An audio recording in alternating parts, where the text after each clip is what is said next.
Hi, my name is JJ Andreoni. I wanted to elaborate on the connection between voting and evangelism for the Christian, and I wrote a full article on this. JJAndreoni.substack.com. If you want to read the whole article and use whatever points are helpful to you, use it in your conversations with your fellow Christians. But it's important that as believers we are aware that we don't need to look to elect a pastor of the United States. We need to elect a president of the United States. They don't have to have the personality of a pastor. They don't have to have the style of our, favorite Sunday school teacher. Instead, they have to be someone that is, even if all their policies are not entirely biblical, we have to support the candidate who has positions and policies that are the most biblical of the candidates.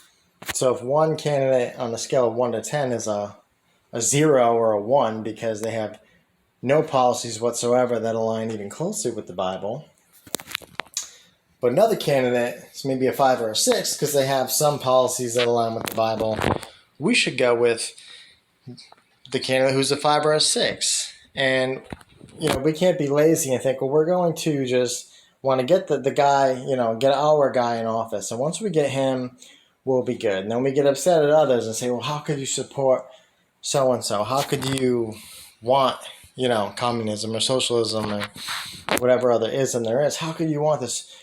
What's wrong with you? Don't you understand what they're going to do to the country? The average person does not understand what certain politicians' policies are going to result with, even when they've had similar politicians come in and promise great things, they promise hope, they promise change, and things don't get better. A lot of people are not making the connection. Because we're not going to put it on other people. It's going to be on us Christians to want to support a candidate who's going to most importantly support religious freedom so that we can do our work as Christians, as the church, both individually, sharing the gospel in one-on-one situations, but also as a local church doing outreach and evangelism in our community consistently. So we're not going to depend on the politician to do the work of the gospel. It's going to be us doing the work of that gospel. And that's the biggest thing that we need to realize, because a lot of Christians say, well, I'm not voting for anybody because there's not somebody who entirely aligns with the Bible. There's not someone who basically resembles, a church leader or a pastor of a church. So they say, that's fine. I'm sitting this one out. I'm not voting. That's not correct, and that's not biblical. We need to support the candidate that has the policies that are closest to the Bible so that we as Christians can do the work of evangelism. That is what matters. Even though there might be, shenanigans during certain elections and issues with mail-in ballots and that kind of thing, we still cannot blame people. We can't say, oh, how did they vote for this person? Oh, what's going on?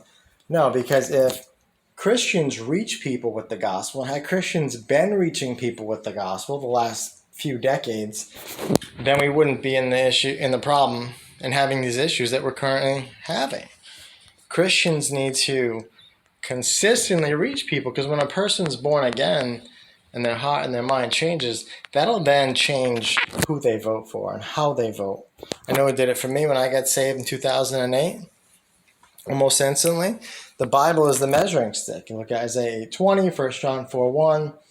That is the measuring stick. We can hold the Bible against everything and say, okay, is this of God or is it not?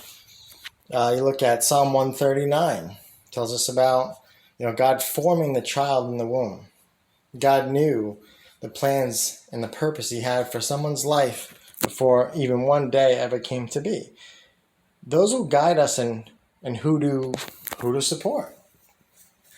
Book of Genesis tells us, God created them male and female. So there's so much biblically that if we are sharing the gospel with people, then it's going to help them to know who to vote for as well if they come to know Christ.